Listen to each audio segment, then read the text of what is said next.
Calme-toi, respire. Y a pas que pour ça que t'es nul. T'es super nul pour les randonnées en dehors de la maison.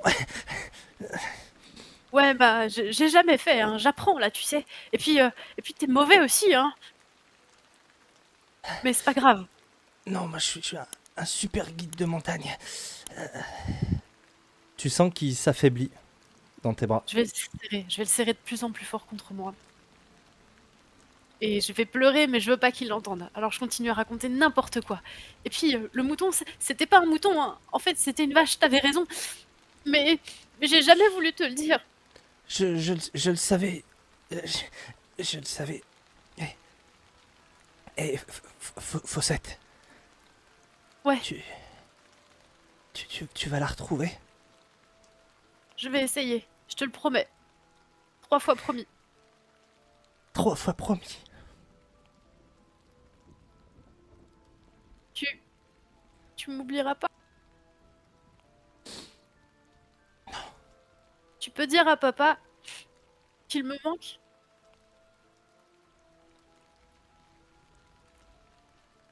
Je t'aime, Pilou.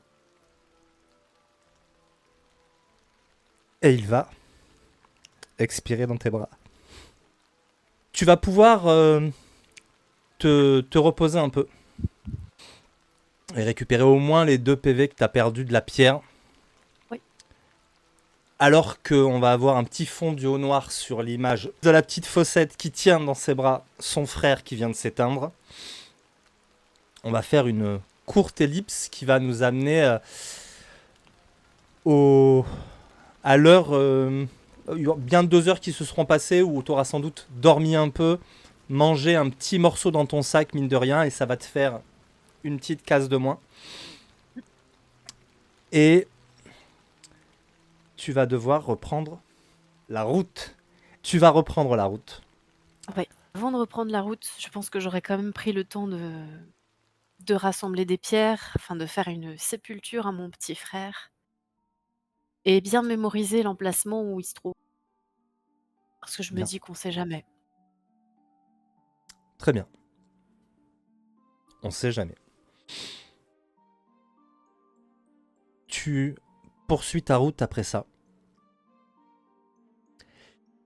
Et effectivement, le petit Popoil que tu avais croisé, puisque c'est comme ça qu'il s'appelle, ne t'avait pas menti. Zouz ne t'avait pas menti. On peut pas rater la ténèbre. Par-delà la montagne, il y a une bande qui doit faire peut-être un demi-kilomètre et qui est un paysage normal pour les contrées très étranges dans lesquelles tu te promènes, de l'herbe et des arbres bleus, des formes biscornues dans les rochers, des statues mangées par la végétation ici et là. Après ces demi-kilomètres, il n'y a rien. Il y a une tache d'encre noire et c'est tout, à perte de vue. Mais devant toi, cette tache d'encre noire est en train de manger un château. Un château à la couleur étrange. Il a une couleur fauve. Bah, immédiatement, quand je vois ce château, je fais le lien avec ce que m'a dit le Popoil. Du coup, ça doit être Castel Poilu. Et ma sœur est là-bas. Je le sais. Donc, je vais me presser, je vais me hâter. Me hâter en faisant le moins de bruit possible. Et je sais faire ça parce que je sais me déplacer en silence. Et Euh, tu vas pouvoir nous faire un petit jet qui sera le seul et qui nous permettra d'avoir une idée de ton déplacement. Vas-y, dextérité. yes. Dextérité. J'ai bien fait de te blinder en dextérité parce que t'as fait beaucoup de jets de dextérité. Ouais, ouais. Alors, ça fait 13 plus 4, donc 17. C'est un excellent jet. Tu te faufiles, telle une ombre, si je puis dire, parmi les ombres. Et effectivement, après t'être tapi dans l'herbe bleue, plus haute celle-ci, Tu te caches dans les hautes herbes, tu te caches derrière les arbres. Et tu vois qu'ils s'affairent des créatures étranges. Ce n'est que de l'ombre. T'as une grande tête, un corps assez informe dont les bras semblent parfois s'allonger ou être plus courts. La forme n'est jamais tout à fait stable. Ça bouge. Mais ce n'est que de l'ombre. Ce n'est que du noir. Et du noir qui par moments, dans des grands gestes, semble éclabousser.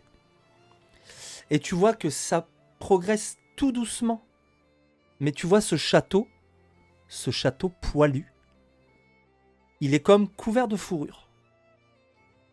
Mais il commence à être mangé par la ténèbre. Et il y a un donjon à ce château. Comme une tour qui sort presque d'un mur. Au centre de... Tu as une petite tour carrée, une petite bâtisse carrée au milieu, de la muraille autour. C'est vraiment un petit modèle de château fort, mais poilu, c'est très étrange. Et en fait, cette tour, il y a ça fait comme une cheminée avec un petit donjon, une petite tour supplémentaire. Ça grouille de pois sombres à l'intérieur, j'imagine. Un peu autour aussi. Hmm. Il y en a qui semblent se disputer, mais ils ne parlent pas. Ça Ok. grogne. Bon, je suis pas aidée. Il faut que je rentre dans le château, il faut que je trouve Ondine.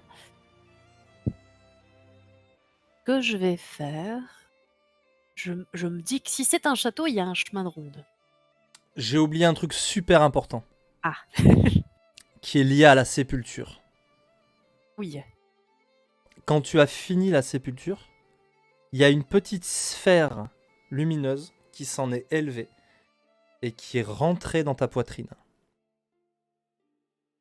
Tu gagnes un 2e point de magie. Donc ton premier point est restauré et tu en as maintenant 2. Et tu as un nouveau pouvoir, Ouh. lumière dansante. Eh bien, je vais effectivement utiliser ma magie, mais pour faire de la lumière. Le popoil m'a dit que les ombres craignaient le feu. Je vais créer une illusion. Dans les herbes bleues, proches de 2 ombres qui sont en train de se disputer, je vais créer l'illusion d'un feu qui commence à s'allumer et voir comment réagissent les créatures. Les créatures fuient tout de suite, se plonger dans la ténèbre et pour le coup elles disparaissent complètement. C'est parfait. Dans ce cas, Néanmoins, il ne te reste plus qu'un point de magie. qu'est-ce que je vais faire? Comme les ombres ont fui, je vais me rapprocher de la muraille du château poilu. De là où les ombres ont fui, justement, du côté où il y a le feu, et je vais commencer à escalader le mur. Plutôt que de passer par la porte, c'est beaucoup trop prévisible, je vais escalader le mur du château poilu. Très bien. Eh bien, je vais te demander un petit jet d'escalade. Avec dextérité. Et en plus, tu as un bonus de +1. Parce que les poils, c'est bien pratique pour s'accrocher. Ah, c'est sympa ça. Donc +1 et mon +4, je sais escalader et grimper. Ce sera un 20. 20. Hyper facile. Et contrairement à ce que l'apparence aurait pu te laisser croire, ces poils ne sont pas rêches. Ils sont très doux et très soyeux. Est-ce qu'ils ont tendance à se décrocher un peu ou est-ce qu'ils sont vraiment très solides? Tu vas en avoir quelques-uns sur les mains quand tu auras fini ta... Oui, il y en a quelques-uns qui partent, mais pas intégralement. Ça va. C'est un peu plus embêtant pour les pieds. Tu as des très bonnes prises pour les mains. Tu peux pas trop compter sur tes pieds parce que là, pour le coup, ça glisse. Ok. Je vais grimper jusqu'en haut de la muraille et je vais passer ma tête, juste mes yeux, voir si je vois des ombres aux alentours. Tu vois quelques pois sombres qui patrouillent, sont pas très grandes. Je vais attendre que... Je vais observer leurs mouvements, voir s'ils ont des mouvements prévisibles ou complètement aléatoires. C'est assez erratique. Très C'est difficile de savoir. dommage. Alors je vais...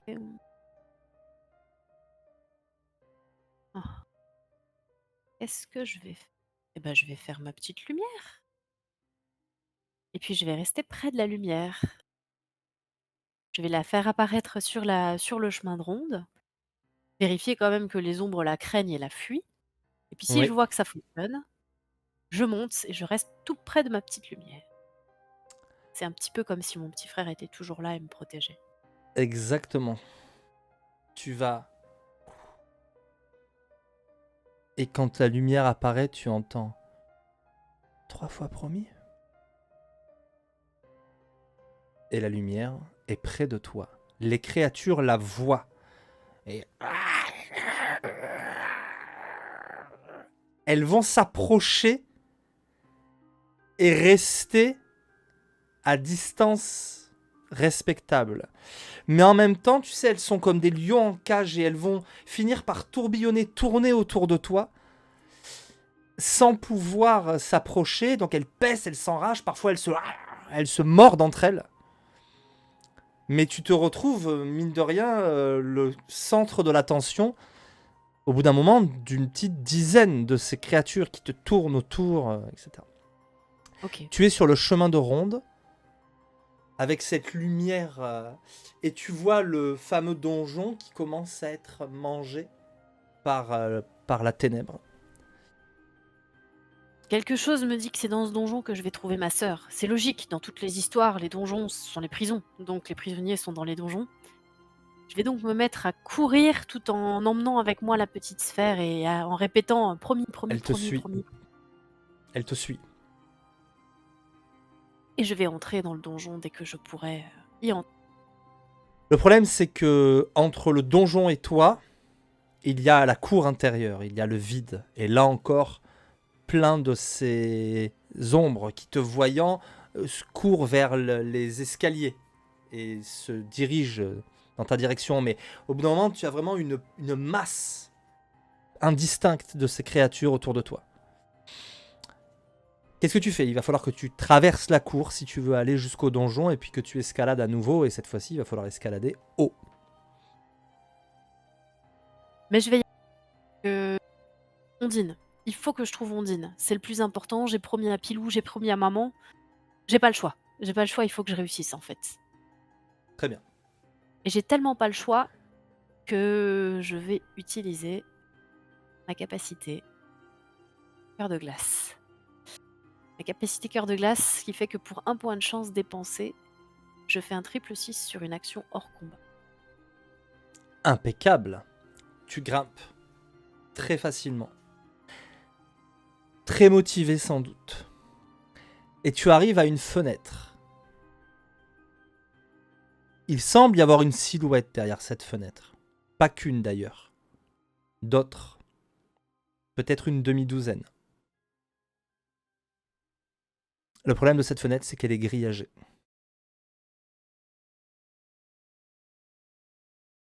Euh, elle est grillagée. Mince. Mince, mince, mince, mince. Je vais regarder autour de moi. Est-ce qu'il y a une autre fenêtre non grillagée? Est-ce qu'il y a une porte? Est-ce qu'il y a une entrée à ce donjon?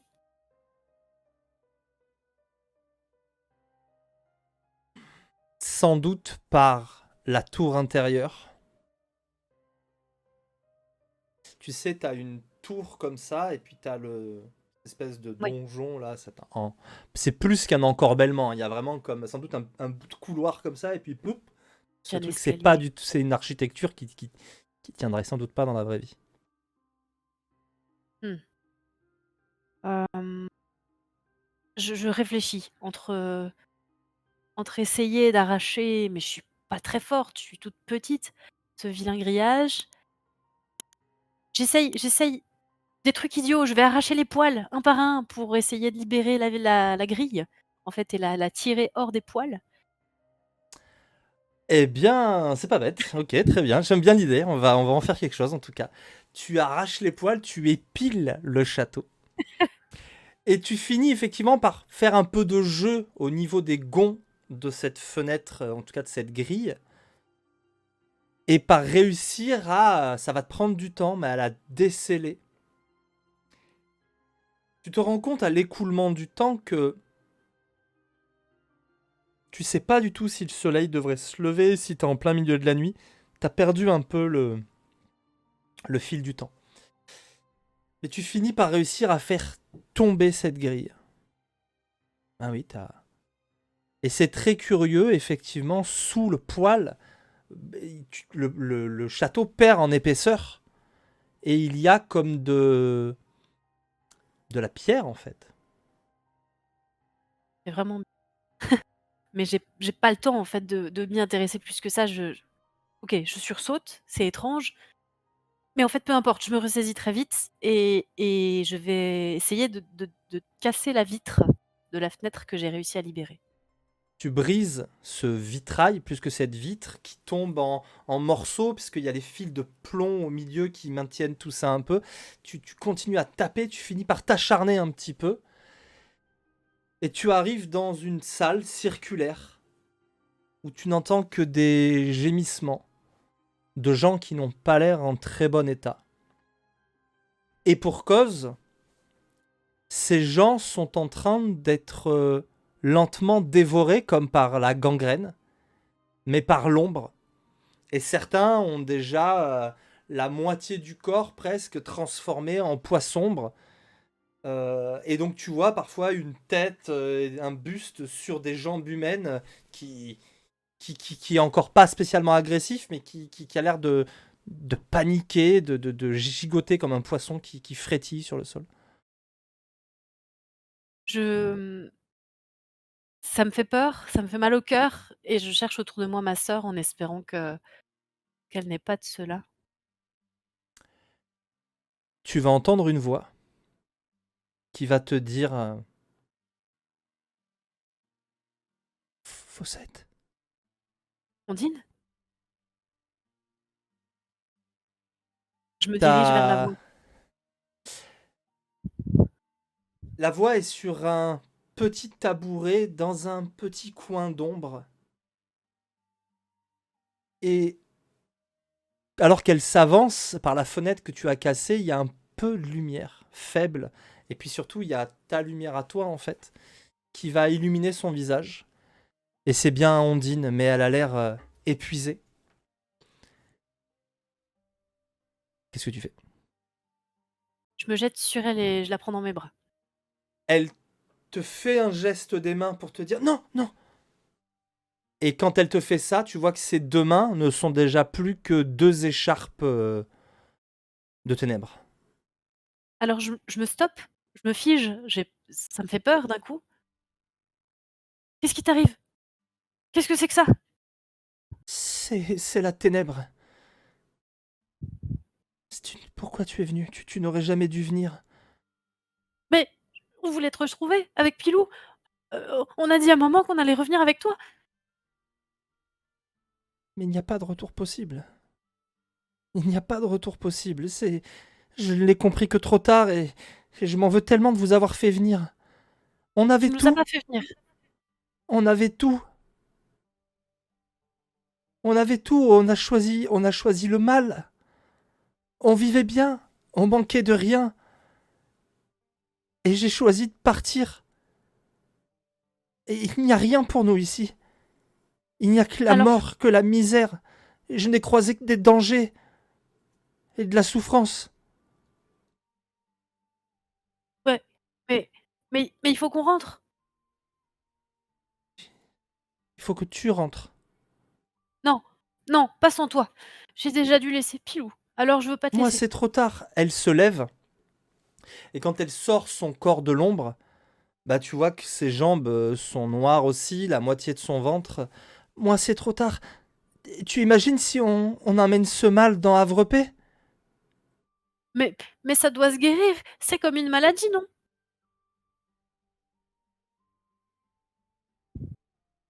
Alors tu ne comprends pas. Non, je comprends pas. Je comprends rien ici.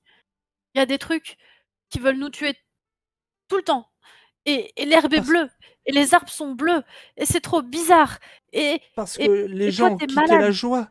Le bleu, c'est la couleur de la mort. Les gens ont quitté la joie. Personne ne les a forcés, personne n'a tenté de les en empêcher. Nous avions la joie et nous l'avons quittée.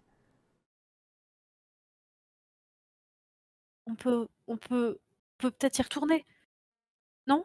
La joie, ça se retrouve. C'est Toi, quand on s'est fait mal toi, et tu qu'on peux. rentre à la maison et après Toi, ça tu va peux. mieux. Le noir, peut-être dans l'émotion ou quoi, mais a l'air de monter plus vite. Toi, tu peux, je t'en prie. Au moins, essaye, pour nous. Mais je suis pas grand-chose sans toi et Pilou.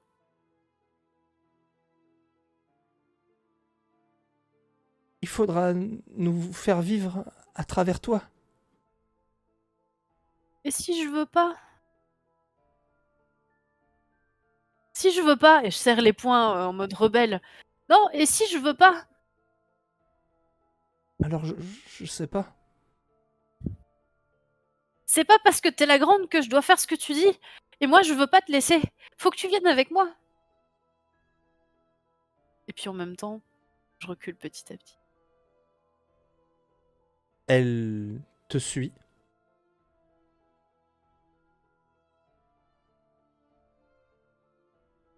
Et puis rapidement, il n'y a plus que de l'ombre. Tu vois son visage en fait disparaître derrière la ténèbre. Et surtout, avec angoisse, tu vois ta petite lumière à toi qui commence à faiblir. Je hurle. Je hurle parce que c'est très, très dur, en fait. Je viens de voir disparaître ma sœur et je suis en train de voir disparaître aussi, bah, ce qui, pour moi, en substitution, était mon petit frère et je me sens extrêmement seule. Donc je hurle. Il y a comme les ombres, tu sens comme les ombres s'éloigner quand tu fais ça. Et comme si quand tu criais, il n'y avait pas que toi qui criais, mais que tu entendais aussi ton petit frère et ta sœur crier au moment où tu pousses ce cri. Je, mmh, je vais prendre mon bâton et je vais taper dans l'air autour de moi. Ça sert à rien, je sais très bien que ça sert à rien, mais je me dis que ça va faire mal à la ténèbre, que ça va faire mal aux ombres, que ça va et puis, en fait, je me fatigue pour rien parce que ça ne sert à rien, mais Eh bien voilà, non, je m'épuise un peu. chaque cri, chaque mouvement fait éloigner cette toute faible lumière. Elle est toute petite, mais elle est toujours là. Et alors que tu descends, que tu t'éloignes, que tu traverses la cour, que tu traverses même la porte en fait grande ouverte, bah tu entends les créatures qui sont autour de toi. Parfois même, il y a un coup de griffe qui va te choper. Tu vas te taper avec ton bâton, mais ton bâton lumineux puisque la boule est posée dessus et il va y avoir un morceau de ténèbres qui va voler en éclats. Et que fais-tu en fait une fois que tu es dehors et que tu as réussi à t'éloigner, à rejoindre cette bande qui est pour l'instant épargnée par la ténèbre? Hem, je vais regarder derrière moi le château. J'imagine que l'ombre a encore progressé et continué de grignoter. Oui. Heu, je vais juste dire quelques mots. Je vais dire, «Bon, Ondine, maintenant faut que tu t'occupes de Pilou. Moi je peux plus. Et puis de papa aussi. Et puis je raconterai à maman que je lui raconterai que vous allez bien, tous les 2. Vous avez choisi de rester dehors et que moi j'ai décidé de rentrer pour lui dire que vous allez bien. Et puis m'oublie pas toi non plus. M'oubliez pas tous les 2. Et regardez les nuages et voyez des moutons ou des vaches ou ce que vous voulez, mais m'oubliez pas». Je vais me retourner et je vais essayer de retrouver le chemin par lequel je suis arrivée. Et tu vas prendre ton chemin. Tu vas prendre ton chemin. La montagne. Ça va être exténuant.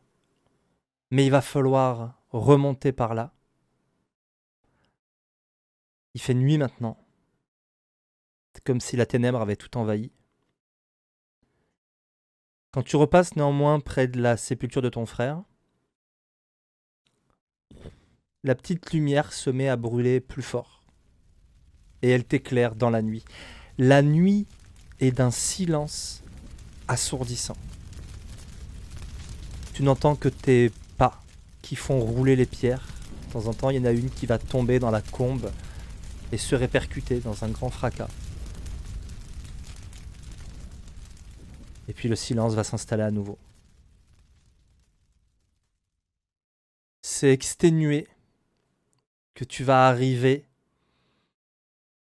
en bas de la montagne. Retrouver l'herbe et ses arbres biscornus. Tu vas passer devant cet endroit où il y a l'herbe foulée par un très grand nombre de petites créatures. Tu vas repasser devant un trou, une anfractuosité, à côté d'un arbre, et de ce qui maintenant est un cadavre, au-dessus duquel tournent déjà quelques oiseaux sombres. Et tu vas marcher dans la plaine, détrempé, dans le bruit spongieux de la boue,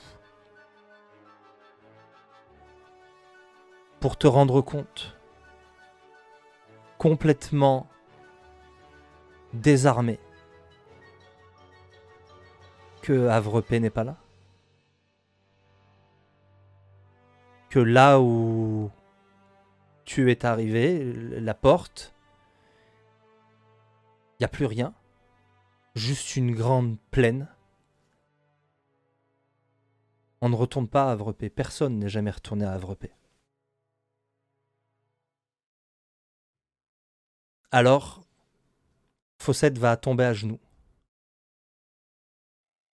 Ses blessures, la tristesse peut-être, le désespoir. Mais Fossette, petit à petit, va se laisser partir.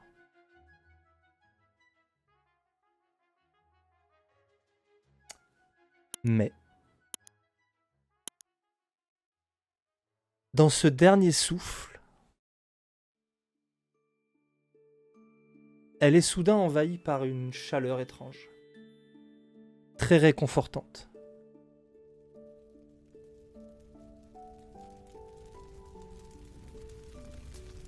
Et elle se rend compte qu'elle est dans une lumière aveuglante d'abord, et puis c'est cette odeur qui te frappe. Et pâquerette en été.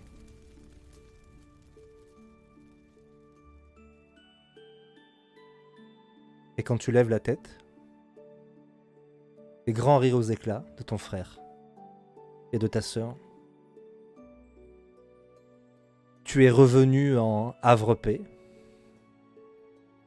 Ou peut-être n'en es-tu jamais parti. Et ça, c'est une autre histoire.